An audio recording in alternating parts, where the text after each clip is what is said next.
Oi pessoal, bom dia, boa tarde, boa noite todo mundo.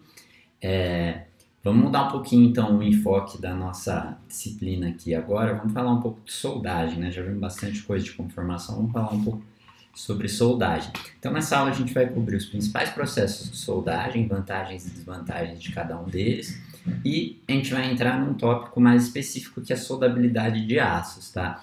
Então uma característica do processo e uma característica do material. E a gente vai focar aqui em aço porque é o material mais usado, né? O material metálico mais usado. Se tivesse mais tempo, a gente falaria de outras ligas metálicas também, mas aqui a gente vai focar em aço. Então vamos lá.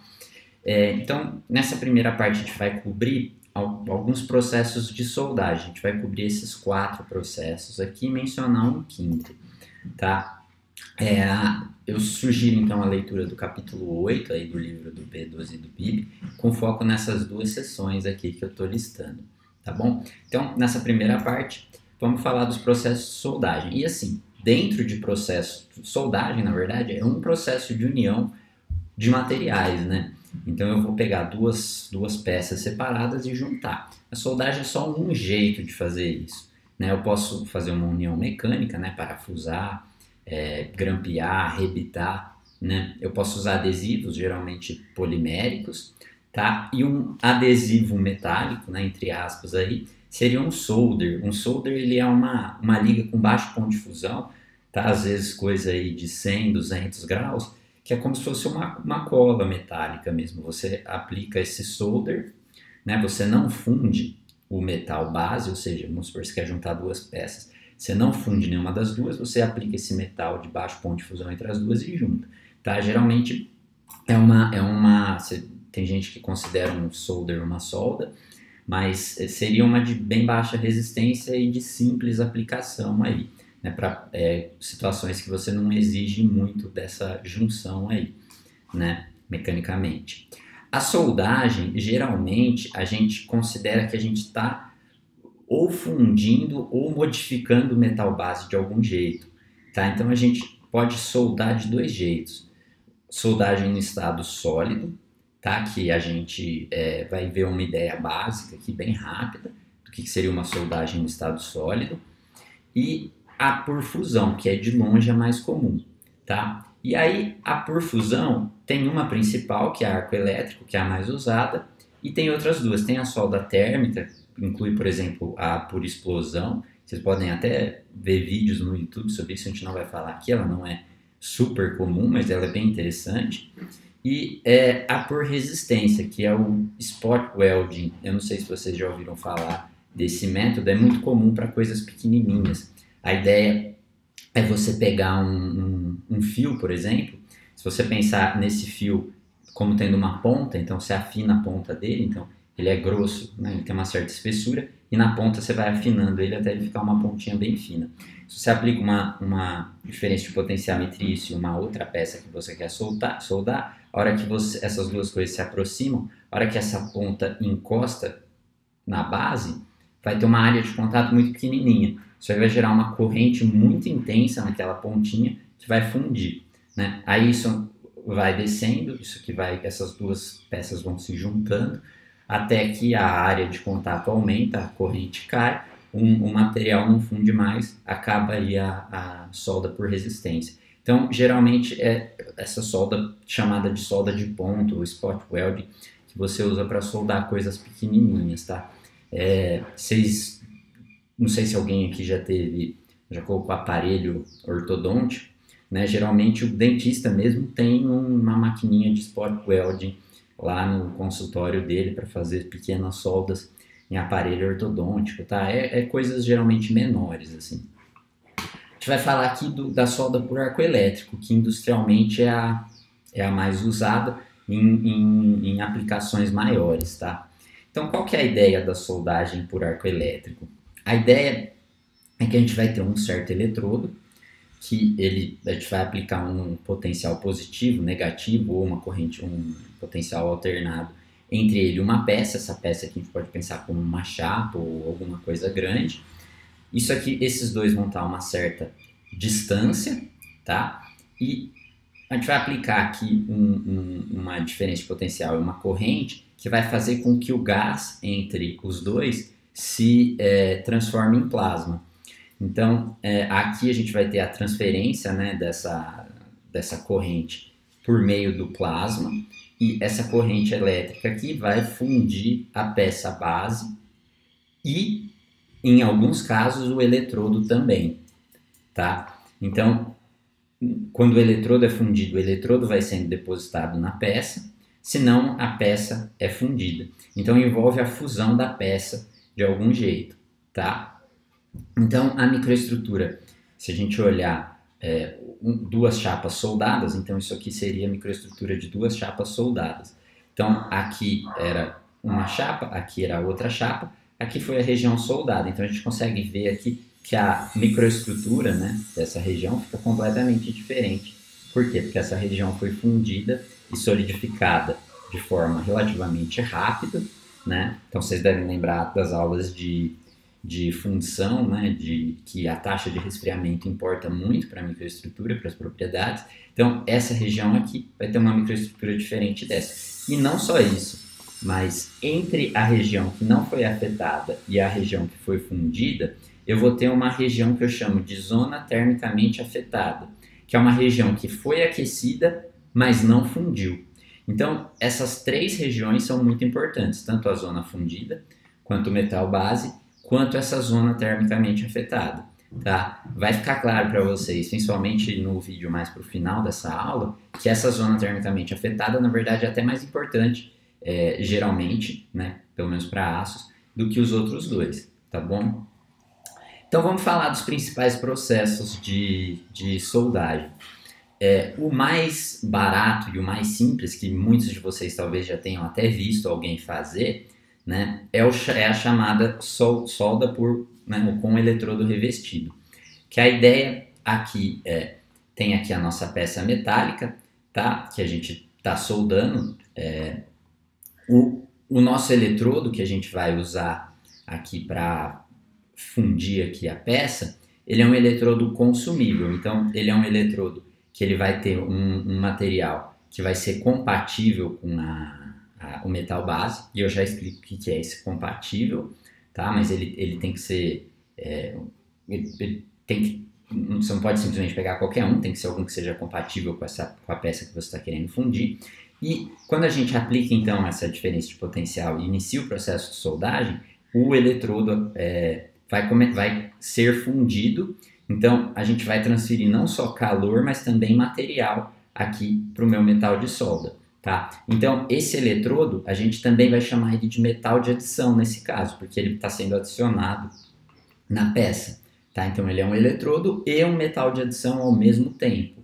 Tá? Então, a solda aqui, o metal de solda, essa região que foi soldada aqui, que foi fundida e ressolidificada, ela consiste não só do material base, mas ele é uma mistura com o metal de adição também.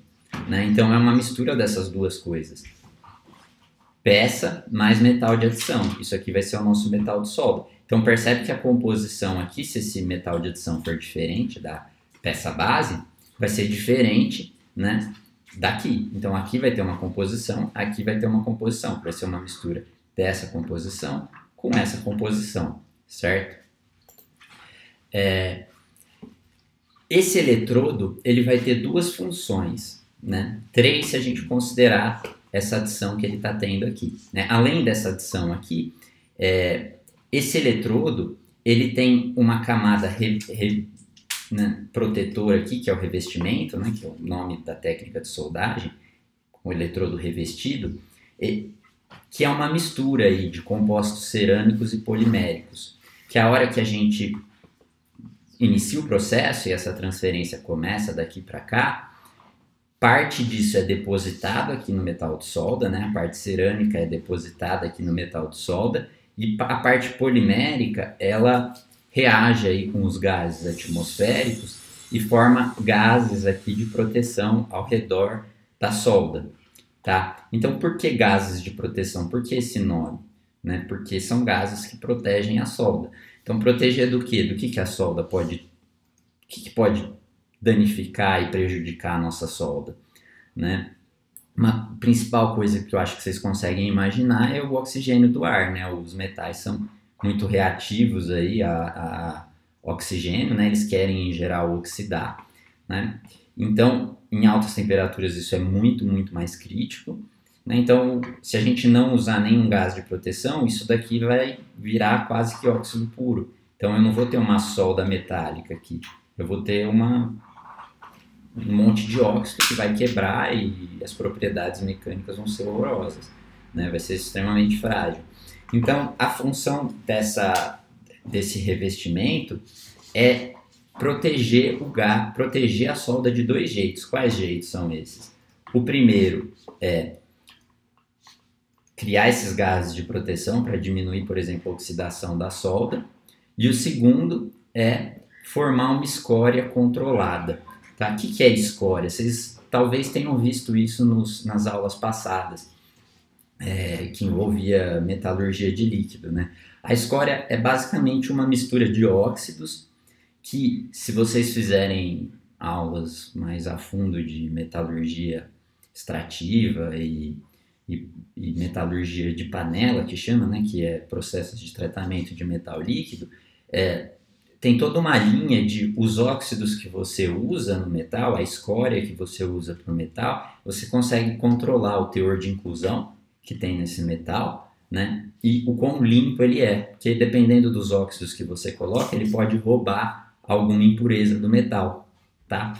Então a escória é muito importante para, né, pode parecer meio contraditório, você pensa assim, mas é um óxido, não é ruim eu ter um óxido em cima do meu metal? Não se esse óxido ajudar a limpar o metal que está embaixo, né? A gente não quer só óxido, a gente quer um pouquinho de óxido com uma composição específica para ajudar a limpar o meu metal, tá? Então, esse revestimento tem essas duas funções. Ele forma gases e ele forma esse fluxo escorificante que limpa o metal e também controla a velocidade de resfriamento. Isso é importante para ácido, vai ficar mais claro um pouquinho para frente. Essa escória, então, que foi formada, a gente remove depois da aplicação, né? Ela só é importante durante o processo de soldagem em si, depois a gente remove.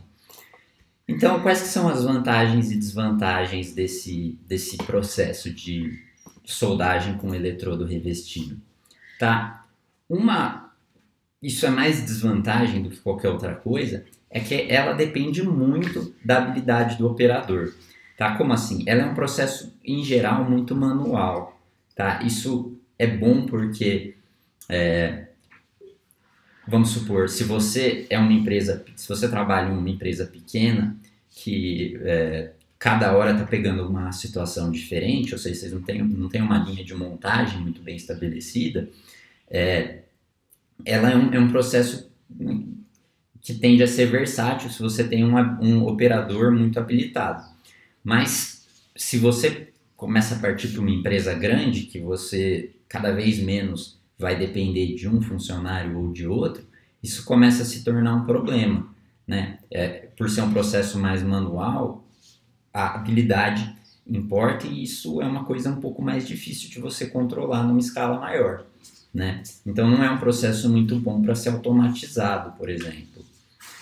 Uma grande vantagem, né, que faz com que esse processo seja bem versátil, é que eu não preciso de tubos de gás comprimido. Agora vocês podem estar pensando, mas por que eu precisaria? Né? Bom, se lá atrás, se esse processo forma gases de proteção, esses gases comprimidos que a gente vai ver nos próximos processos são gases de proteção. Se aqui o próprio revestimento já forma esses gases, eu dispenso esses gases comprimidos que são caros e limitam ali, né, onde eu consigo fazer, o que eu consigo fazer com esse processo, o tamanho da tocha de soldagem, né?